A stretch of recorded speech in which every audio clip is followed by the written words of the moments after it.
जीवन कौशल सत्र से संबंधित चर्चा। आज का विषय मेरी पढ़ाई की योजना। आज की चर्चा का उद्देश्य पढ़ाई की समय योजना के तरीके जानना, परीक्षा की पढ़ाई के लिए समय सारणी बनाने का अभ्यास। अपने दैनिक कार्य के साथ साथ अपनी पढ़ाई के प्रबंधन की चर्चा में आपका स्वागत है। मैं हूं आपकी जीवन कौशल सहजकर्ता।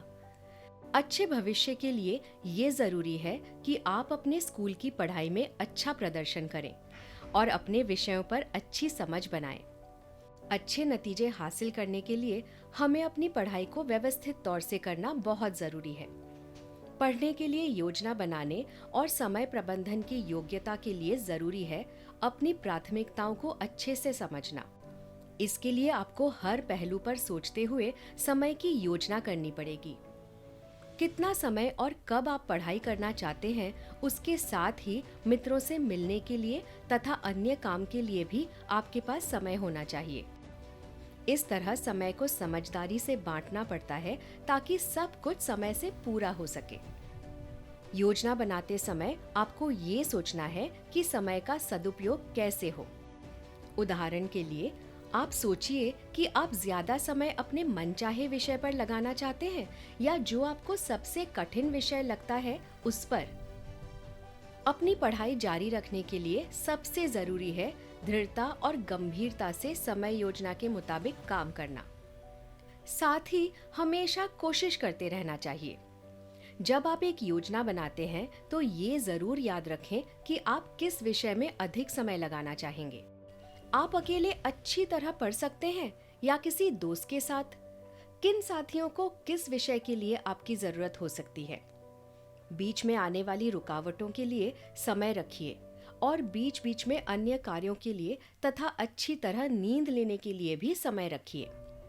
अगर आप अच्छी तरह से तैयारी करेंगे, सही समय पर आराम करेंगे और इम्तिहान शांत मन से देंगे तो आपको मेहनत का अच्छा नतीजा मिलेगा। आओ अब हम अपनी परीक्षा के लिए समय सारणी बनाने का अभ्यास इस सारणी के माध्यम से करते हैं।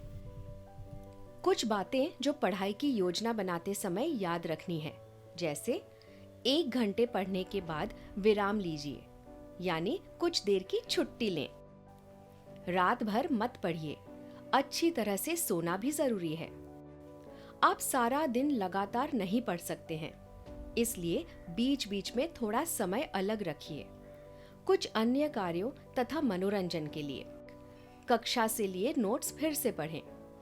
अपने नोट्स दोबारा लिखें या उनका सारांश लिखें।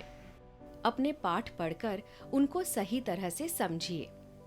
जो पाठ या विषय आपको कठिन लगते हैं उन पर ज्यादा समय और ध्यान दीजिए।